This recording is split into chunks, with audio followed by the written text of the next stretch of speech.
Alright everyone, it's time for Vermont Issues, episode 68. A Vermont teacher from Georgia elementary school has been fired for demonstrating the Nazi salute to a bunch of third graders. Bet that they had wished that they had chosen to wait until they were in like 5th or 6th grade, then they could say, hey, it's history class, what can I say? I'm not sure, I can understand why this would alarm some people. My opinion is this. Teachers shouldn't really be demonstrating anything to elementary school students. They're in their formative stages. I understand they'll say like, somebody who's in that age demographic would say, well, we're cool and adults are dumb. Or so. Yeah, that's true. Very much so. But, still in the mentally formative stages, and to have some substitute teacher doing this is really no different than if they were trying to teach them like how to Hajj or something like that. It's the same basic principle. That is, I'm not offended by the idea of somebody doing such a salute, because it's like, you could just say, well, it's the Bellamy salute, this is the original way we said the Pledge of Allegiance, or this is the salute of the Roman Empire, which is true. So I'm not sure on that token it really matters, except the teacher, of course, said, oh, and now we say Heil Hitler. Okay, well then, obviously you know what they're actually referring to with that one. The salute itself, or like the LARPing about Nazis, isn't offensive.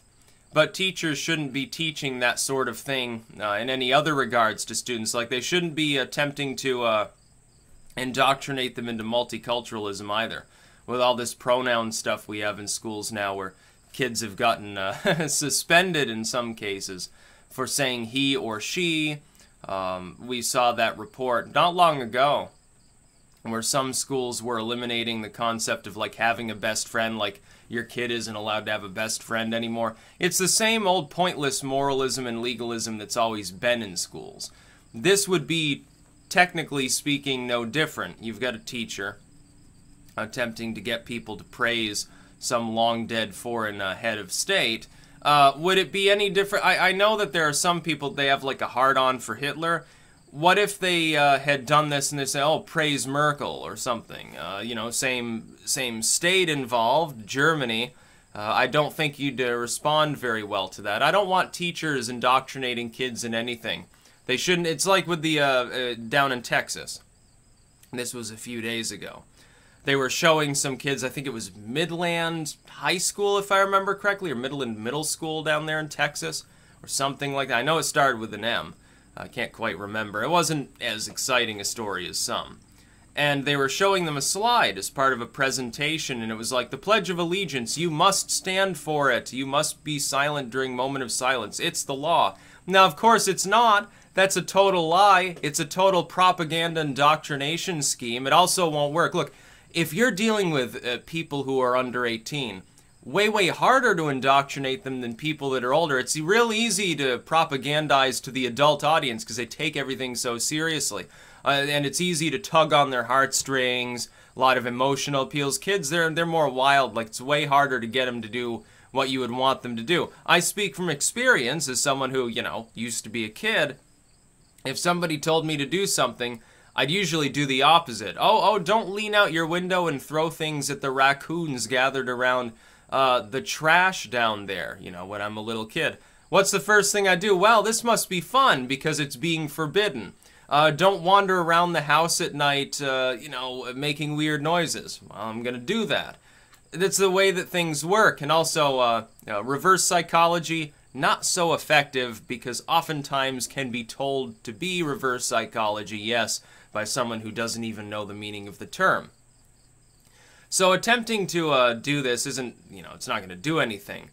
But if this had been a substitute teacher for a high school class, I think it would be less concerning. Because at that point, people, they make up their own minds. These are third graders. They shouldn't be indoctrinated into any sort of political behavior. Technically speaking, saluting Hitler would be a political behavior. Yeah, Hitler's dead. Yeah, there's no Nazi Germany. Yeah, it's still kind of amusing because, of the connotations. But, no, I'm not, I wouldn't be comfortable with teachers doing that. Teachers often act in a weird unilateral fashion. Like, schools are abusive anyway. oh, you can't wear this, you've got to wear that, you can't say this, that shirt's inappropriate because it celebrates hunting and it's got a rifle on it, ooh, it's so spooky.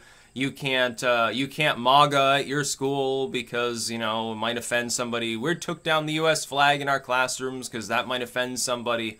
It's just a bunch of politically correct bullshit. So this is more amusing than the politically correct stuff. It's also less harmful. There's no actual Hitler for them to venerate that's alive today, but there are plenty of weird subversive individuals who want to convince them that they should hate themselves.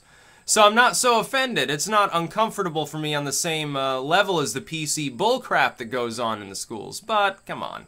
That's an elementary school certainly is not the place to be saying, oh yeah, we're going to learn about the Bellamy Salute today, kids, and the fascist connotations thereof. Well, we're going to learn about the Third Reich, and it's going to be hands-on. It's going to be wonderful. And before anybody jumps on the bullshit bus here, and says, oh, well, yeah, but, you know, this is, like, positive for their development, like they're, you know, an actual LARPer or a Nazi or something. Before you do that, keep in mind, when this happens and the shoe's on the other foot and you have somebody coming in saying, oh, today we're going to learn about slavery and we're going to have you trudge around on all fours, you know, kissing the feet of this craptivist that we've brought in to tell you about why you should feel sad about what happened almost 200 years ago. Doesn't that make you uncomfortable for a school to be teaching children that? Well, then why would this be any different? It's the same fucking shit.